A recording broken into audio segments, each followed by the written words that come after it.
World express channel में, जैसे कि पंडित श्याम चक्रधर जी बहुत सालों से जुड़े हुए हैं, आज एक प्रवचन से हम आपको लाभान्वित कर रहे हैं और आप गौरवान्वित होंगे आपके प्रवचन को सुनकर। पंडित जी, हम आपसे ये कहना चाहेंगे नवरात्रि महोत्सव के अंतर्गत कि ऐसे मंत्र का आप उच्चार कीजिए जिससे कि कई रोग दूर हो जाते हैं, धन का लाभ प्राप्त होता है और जो मनुष्य दैविक भौतिक ताप से जो ग्रस्त रहता है, ऐसा दुर्गा सप्तशती में कहा गया है कि वो मंत्रों का पाठ करने से वो सारे रोग दूर होते हैं, समस्याओं का समाधान होता है। पंडित श्याम चक्रधर जी के इस प्रवचन पर आपकी प्रतिक्रियाओं का स्वागत है। आइए।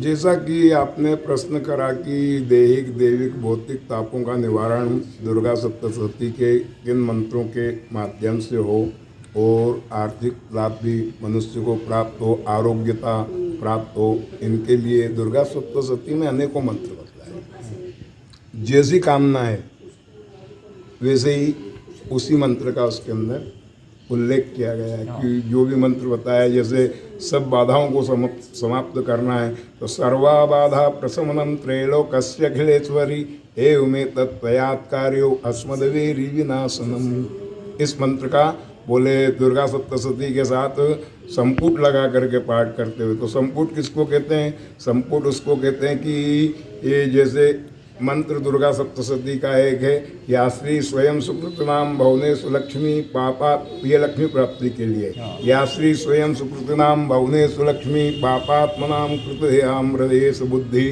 श्रद्धा सताम कुलजना प्रभुवस्य लज्जा त्वाम त्वाम नतास्म परिपालय देवी विश्वम। ये सप्तशती का मंत्र हुआ। तो इसको बोलने के पहले जैसे अपन ने संपुट में मंत्र रखा, सर्वमंगल मांगल्ये शिवे सर्वार्थसाधिके शरण्ये त्र्यंबके गौरी नारायणी नमोस्तुते, तो उसको 2 बार बोलना, सर्वमंगल मांगल्ये शिवे सर्वार्थसाधिके शरण्ये त्र्यंबके गौरी नारायणी नमोस्तुते।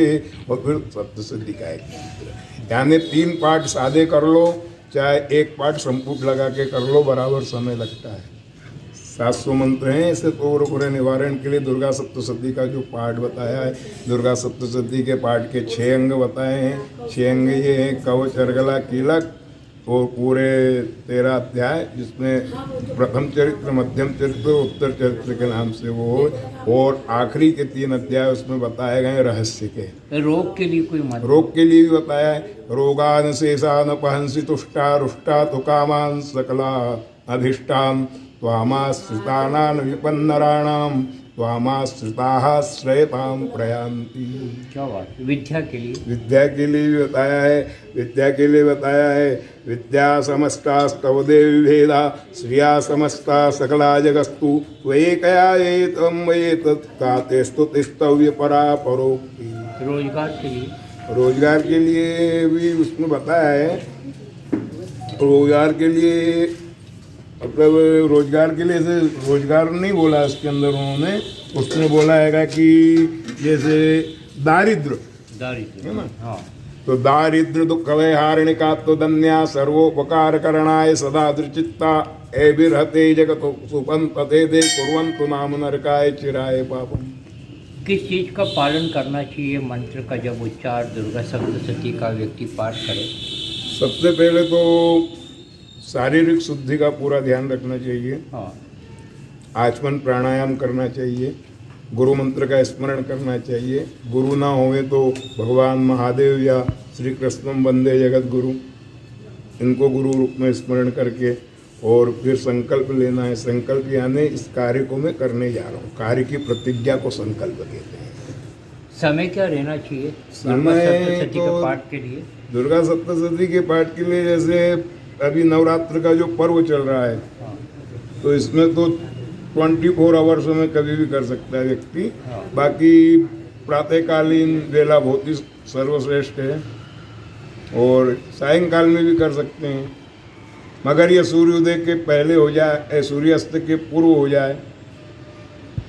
माता अम्बे की स्तुति में क्या कहना चाहेंगे आप उनकी महिमा में? उनकी महिमा में आपके पूर्व के इंटरव्यू में बोल ही चुका हूँ कि भगवती के 3 स्वरूप जो बताएं, त्रिगुणात्मक स्वरूपा, महाकाली, महालक्ष्मी, महासरस्वती, ये 3 ही स्वरूप दुर्गा जी के हैं। अब नवरात्रि में 9 रूप बताए अलग अलग दिन के हिसाब से।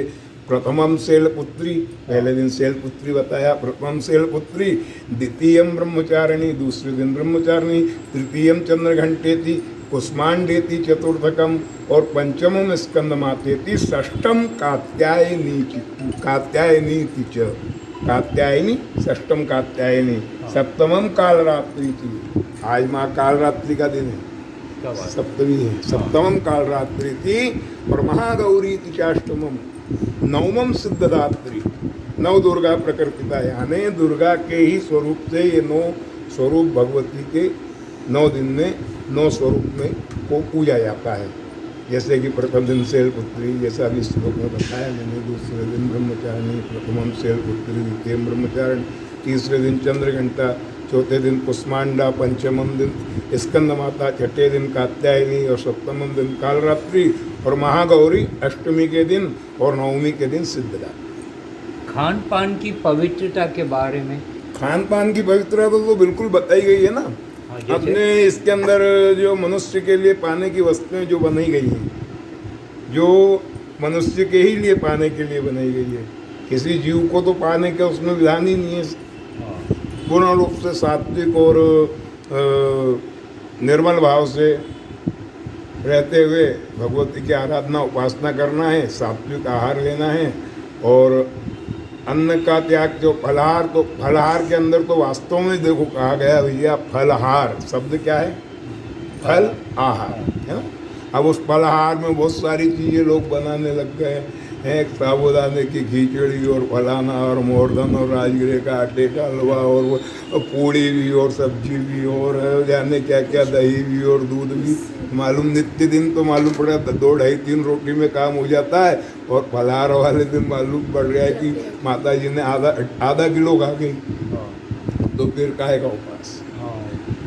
तो आहार को मारना है, प्रवृत्ति को मारना है, सात्विक भाव लाना है, और उसको सात्विक भाव को रहते हुए काम, क्रोध, लोभ, मोह इत्यादि को त्याग के बिल्कुल बच्चे जैसा सरल होकर के, जैसे रामचरितमानस में बताया ना, कैसा नाचे मनुष्य को निर्मल मन जन सो मोहि पावा, और बोले तो बहुत अच्छी शर्त है, सिर्फ इतनी, मोहे कपट छल छिद्र न भावा, कपट और छल छिद्र से मनुष्य दूर हो जाए, और मतलब बच्चा छल कपट से सबसे दूर रहता, उसको कुछ भी ना, मतलब इतने निर्मल बन जाओ, और फिर भगवती की आराधना उपासना करो तो सब आनंद होगा। नवरात्रि के अंतर्गत मंत्र साधना होना चाहिए ज़्यादा से ज़्यादा। लोग तंत्र साधना भी करते हैं, जीवों की बलि भी ले लेते हैं, और मदिरा भी कई लोग पीते हैं, तो इसके बारे में क्या कहना पता है? ऐसा है, देखिए भगवती के आराधना के क्रम में जो शाक्त उपासक लोग हैं, तामसी वृत्ति के लोग, वो इन सब चीज़ों का प्रयोग करते हैं, और वो उनके लिए उचित भी है, वो करें भी, उनकी साधना में भी आता है, वो उनको कोई वो नहीं। ताकि अपन जो सात्विक लोग हैं, जैसे बोले मदिरा चढ़ाना हमको तो भैरू जी को साहब, अब अपन तो सात्विक पूजा वाले, तो अपन कैसे भैरू जी को मदिरा चढ़ाएं? तो उसके लिए अपन क्या करेंगे, दूध और गुड़ मिला करके वो भैरू जी को अर्पण कर दीजिए, सात्विक मदिरा हो जाएगी। क्या संदेश देना चाहेंगे आप नवरात्रि महोत्सव के अंतर्गत सारी दुनिया के लोगों को, खासतौर पर? सारे दुनिया के लोगों को एक ही संदेश है भैया, कि भगवती की आराधना उपासना और अपने इष्ट की आराधना उपासना, माता पिता गुरुजनों का माता पिता की वृद्ध सेवक उनकी सेवा होवे, वे वृद्ध आश्रम में ना जाएं, वृद्ध आश्रम नहीं बनाना है, तो वृद्ध आश्रम बंद हो बनना, और संस्कार आए, जीव मात्र, प्राणी मात्र, मनुष्य मात्र अपने माता पिता के प्रति समर्पित हो गए। अगर माता पिता के प्रति समर्पित नहीं है तो तुम ब्रह्मा को पूजो, विष्णु को पूजो, इंद्र को पूजो, कुबेर को पूजो, देवी को पूजो, भैरव को पूजो, भोपा को पूजो, कुछ भी होने वाला नहीं है। घर में सच्ची देवता माता पिता है, इनकी सेवा कर रहे हैं। बताइए, हमारे पंडित श्याम चक्रधर जी जो अपना प्रवचन दे रहे हैं सुदामा नगर स्थित आनंदेश्वरी माता मंदिर में, बहुत अच्छा श्रृंगार की यहाँ पर किया गया है। ये श्रृंगार का चित्र भी हम दिखाने जा रहे हैं, और आज 56 भोग लगाए गए हैं।